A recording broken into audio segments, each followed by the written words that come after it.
اہل سنت کے نزدیک معصوم کس کو اور کون ہے، کس کو کہا جا سکتا ہے؟ اہل سنت کے نزدیک جو معصوم کا تصور ہے وہ بڑا واضح ہے۔ جی انبیاء علیہ السلام کے بعد ملائکہ پہلے، ٹھیک ہے، اور پھر انسانوں میں انبیاء علیہ السلام کے بعد اہل سنت کے نزدیک کوئی معصوم نہیں ہے۔ جی اہل بیت اطہار کے حوالے سے اہل سنت کے بہت کم لوگوں نے یہ قول کیا ہے آیہ تطہیر سے استدلال کرتے ہوئے، لیکن اجماع ہے، یہی ہے، جمہور کا قول نہیں، اجماع یہی ہے کہ کوئی معصوم نہیں ہے، ہر ایک سے امکان خطا موجود ہے، اور اپنا انبیاء صرف معصوم ہیں، ملائکہ صرف معصوم ہیں۔ تو لہٰذا یہاں یہ ہے عقیدہ۔ اب جب آپ اندر ہر شے کے اندر گھسنا ضروری نہیں ہوتا، ٹھیک ہے نا۔ ماضی میں آپ کو معلوم ہے کہ ایک معاملہ پاکستان میں چھڑا تھا کہ اپنا خطا اس بات کو بیان کرتے ہوئے کہ معصوم صرف اہل سنت کے نزدیک انبیاء ہیں، ملائکہ ہیں، انبیاء ہیں، اس کے بعد کوئی بھی معصوم نہیں ہے، جتنا بھی کوئی بڑی ہستی ہو معصوم تو نہیں ہے نا۔ نہیں ہے۔ اچھا، اس کے امکان خطا کے موضوع کو زیر بحث لا کے شخصیات کا تعین کرتے ہوئے کہنا کہ فلاں بھی نہیں ہے، فلاں بھی نہیں ہے،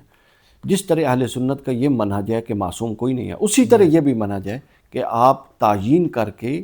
کسی کو نہیں کرتے۔ ہاں وہ معاملات درست نہیں ہیں، وہ خلاف ادب معاملات ہیں، ٹھیک ہے۔ اہل سنت کے عقائد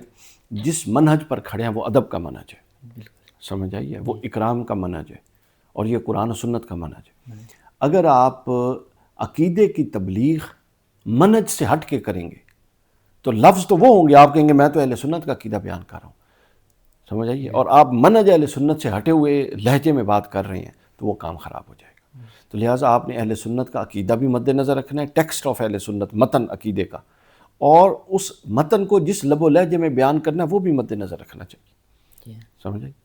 تب جا کے وہ چیز درست ہوگی۔ تو اہل سنت کے نزدیک انبیاء معصوم ہیں اور ملائکہ معصوم ہیں، اور اس کے علاوہ بہت ساری ہستیاں محفوظ ہیں، محفوظ۔ جن میں سب سے اونچا درجہ محفوظیت میں اہل بیت اطہار کا ہے، اور وہ استدلال قرآن مجید سے بے شمار آیات اور خاص طور پہ آیہ تطہیر سے وہ استدلال موجود ہے، ٹھیک ہو گیا نا۔ اور اس میں پھر اہل بیت اطہار میں پھر آپ کو پتہ ہے دو طبقے اہل سنت کے نزدیک، ازواج مطہرات بھی ہیں اور حضرات حسنین کریمین بھی ہیں، جناب سیدہ بھی ہیں، مولا علی بھی ہیں، تو یہ محفوظ ہے۔ تو گویا معصوم کے بعد ایک عام مومن کے درمیان اونچا ایک اور تعلق محفوظیت کا ہے۔ اچھا، اب اسے سوال پیدا ہوگا جی اور کوئی محفوظ نہیں، صحابہ محفوظ نہیں ہیں، ٹھیک ہے، کہیں بالکل محفوظ ہیں، مگر اہل بیت اطہار کے لیے محفوظیت کی یہ دلیل قطعی ہے بالکل جس پر اتفاق ہے، اجماع ہے اس پر کہ یہ اہل بیت کے بارے میں نازل ہوئی ہے، اور اہل سنت کے اہل بیت کا تصور میں نے بیان کر دیا۔ تو لہٰذا اہل بیت اطہار جو ہیں وہ محفوظ ہیں، اوپر درجہ انبیاء ملائکہ کا معصوم، اس کے بعد محفوظ، ٹھیک ہے۔ اچھا، پھر محفوظیت میں بھی درجے ہیں، سب سے بڑی محفوظیت کی چادر اہل بیت اطہار پر ڈلی ہوئی ہے، کیونکہ نص سے قطعی سے ثابت ہے۔ اس کے بعد صحابہ کرام، پھر اولیاء صالحین تک، آج تک یہ فیض ہر ایک کے حسب حال جاری ہے، لیکن یہ اللہ تعالیٰ کی اپنی منشا ہے کہ کس پر وہ کتنا فیض جاری کرتا ہے۔ اس کا میں ایک واقعہ سنا کے آپ کو بات سمجھاتا ہوں۔ رسالہ کشیریہ کے اندر ایک واقعہ ہے ایک بزرگ کا، امام کشیری نے بیان کیا کہ ایک بزرگ تھے، وہ کھاتے تھے، وہ فرماتے ہیں کہ جب وہ لقم کھانا کھانے لگتے، کیونکہ اولیاء صوفیاء ہمیشہ سفر میں جاتے تھے، سفروں میں رہتے تھے، تو کبھی کسی نے ہدیتاً کھانا پیش کر دیا، کبھی اپنا انہوں نے خود کہیں سے خرید کے کھا لیا۔ تو ان کی یہ عادت تھی کہ وہ جب کھانا کھاتے تھے تو ان کی ایک انگلی میں ارتعاش ہوتا تھا، حرکت ہوتی تھی،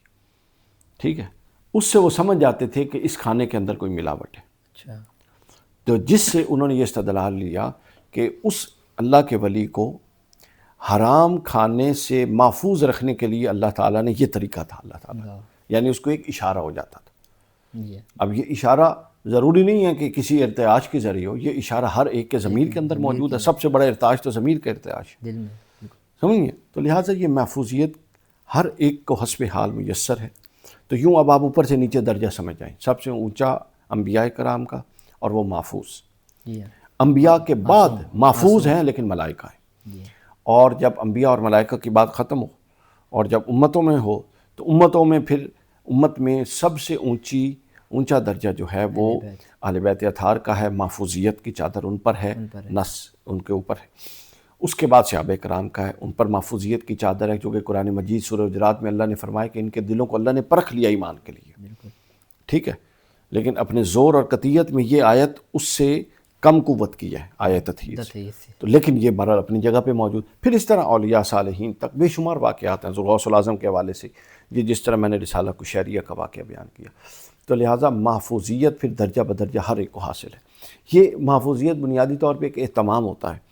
اللہ تعالیٰ جو اپنے بندوں کو محفوظ رکھنے کے لیے کرتا ہے، تو ہر ایک کے ساتھ یہ معاملہ جدا ہوتا ہے، جی ہاں، ٹھیک ہے نا، تو یہ اس کے لیے کوئی ایسا پیمانہ نہیں ہے کہ کوئی کہے جی میں پرکھنا چاہتا ہوں کہ فلاں محفوظ ہے کہ نہیں ہے، ایسا نہیں ہے، یہ ہر ایک کا اندر کا اللہ کے ساتھ تعلق ہے۔ تو لیکن جس کا تعلق ہوتا ہے وہ پھر سمجھ جاتا ہے کہ میری اس ذریعے سے اللہ تعالیٰ حفاظت فرماتا ہے، اور اس طریقے سے ہر بندے کو گائیڈ کرنے کا اللہ نے ایک نظام بنایا ہوا ہے۔ بلکہ آپ یوں کہیں کہ یہ محفوظیت کی چادر پھر اس کا حصہ ہر مومن کو کچھ نہ کچھ میسر آتا ہے، میسر آ سکتا ہے، ٹھیک ہے نا۔ مثلا محفوظیت کا ایک سب سے نچلا درجہ یہ ہے کہ جب آپ گناہ کرتے ہیں تو گناہ کے بعد جو احساس ندامت اٹھتا ہے، تو اللہ تعالیٰ آپ کو یہ بیان کرتا ہے، نفس ملامت جس کو کہتے ہیں ملہمہ، ٹھیک ہے، وہ آپ کو ملامت کرتا ہے۔ تو یہ بھی ہے کہ اللہ چاہتا ہے یہ آپ کو کہ آپ گناہ کی طرف نہ جائیں، حفاظت کرنا چاہتا ہے آپ، اور اس کی وجہ سے اس نے آپ کے ضمیر کے اندر یہ قوت رکھی ہے کہ وہ گناہ کے بعد آپ کو ملامت کرتی ہے۔ تو یہ محفوظیت کا سب سے چھوٹا درجہ جو عوام الناس کو حاصل ہے۔